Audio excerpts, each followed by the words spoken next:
The storm has passed, and a gentle breeze is blowing. The dust is slowly settling and drifting away. The cobbler and Imran sit in the hollow behind the rock, engaged in conversation.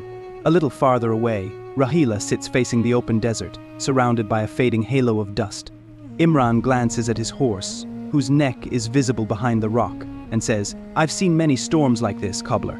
Anyone who travels the wilderness knows how to deal with them. Out here, you can't escape anything. The only way forward is to endure." The cobbler smiles as he looks at the leather map in Imran's hands. "Strange how I forgot to return the map to you."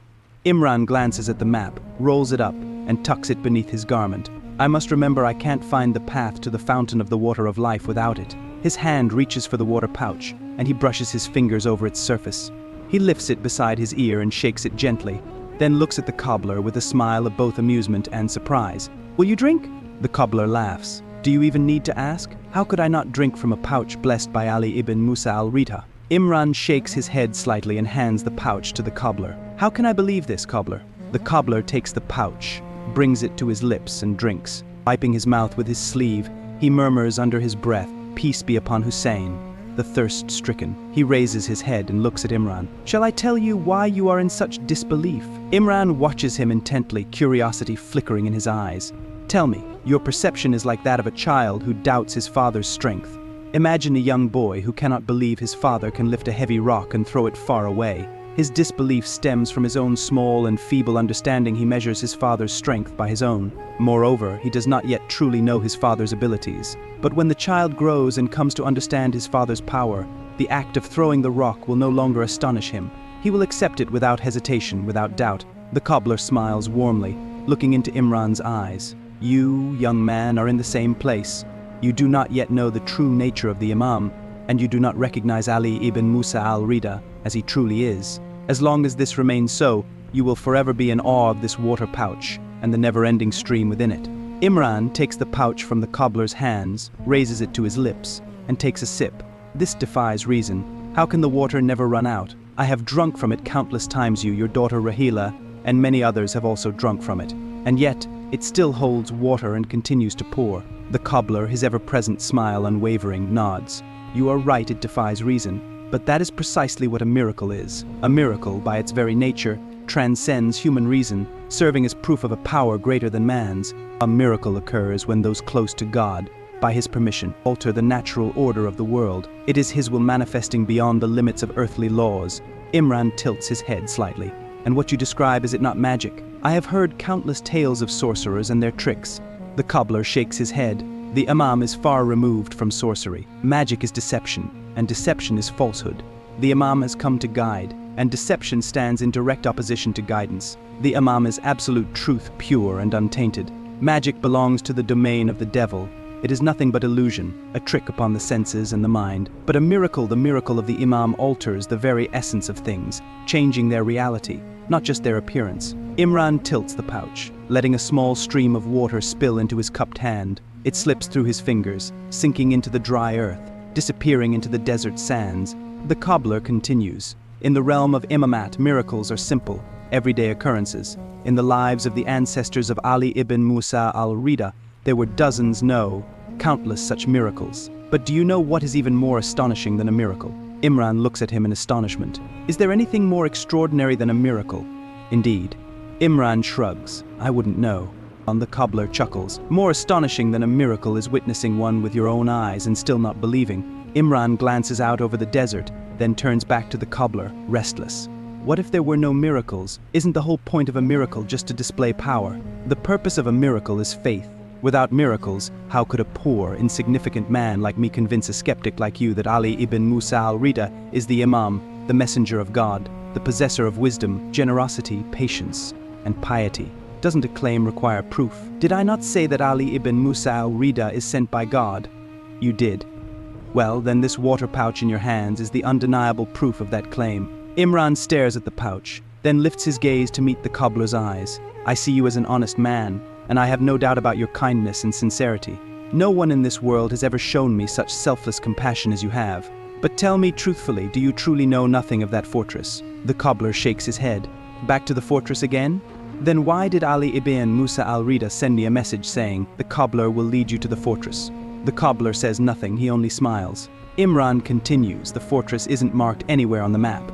No one in the north, east or west has even heard of it. Yet Ali ibn Musa al-Ridha told me that the spring, the water of life, must be found within its walls. I don't want to accuse you of hiding anything, but something inside me tells me that you know more about that fortress than you admit.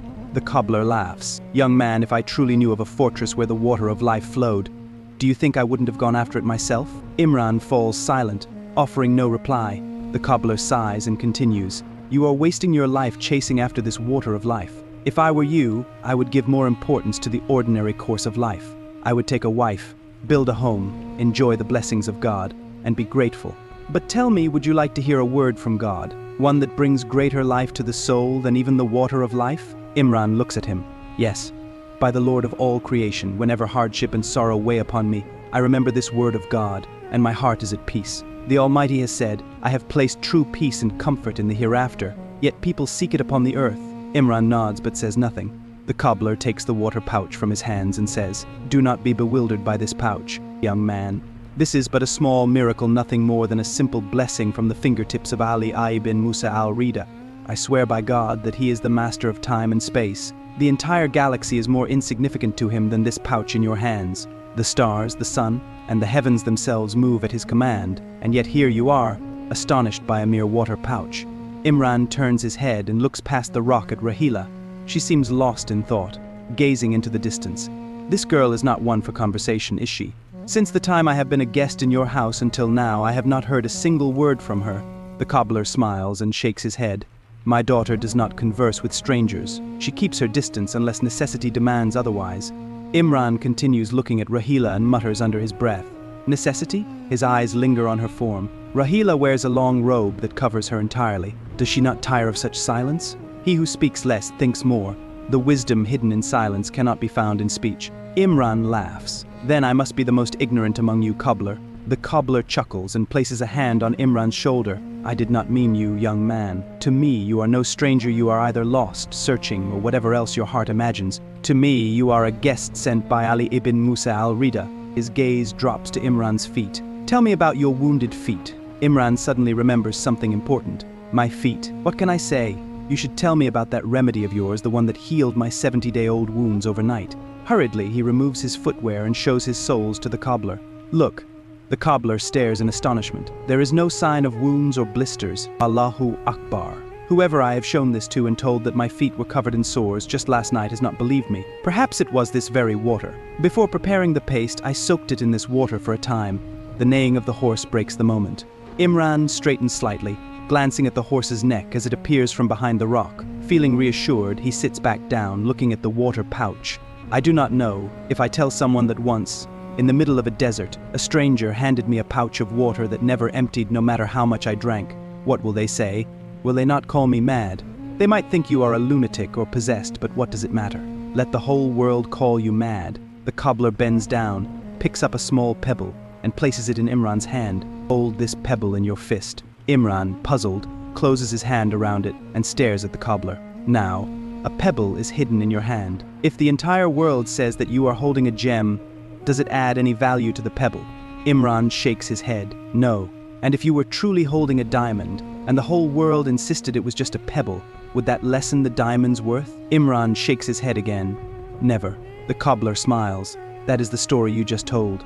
Imran watches him in silence. The cobbler continues. Prophet Jesus said to the children of Israel, I have brought you a sign from God. I will create for you a bird from clay. Breathe into it, and with God's permission it shall take flight. And he did as he said. He gave sight to the blind, healed those afflicted with leprosy, and raised the dead, but none of it was possible except by God's will. To deny miracles is to deny God himself. Miracles are the final language of invitation for those who have resisted guidance with their hearts, minds, and eyes. I do not deny God's power, cobbler. The cobbler looks at him. Then tell me if you believe in God's power. Do you not think he can entrust even a fraction of his boundless might to a chosen servant, to whomever he wills? He can. By God, Ali ibn Musa al-Ridha is God's chosen servant. In the heart of this barren land, he has placed a water skin in your hands, one that carries within it a hidden spring. Do you need a greater miracle to be invited? How else should they call you to him?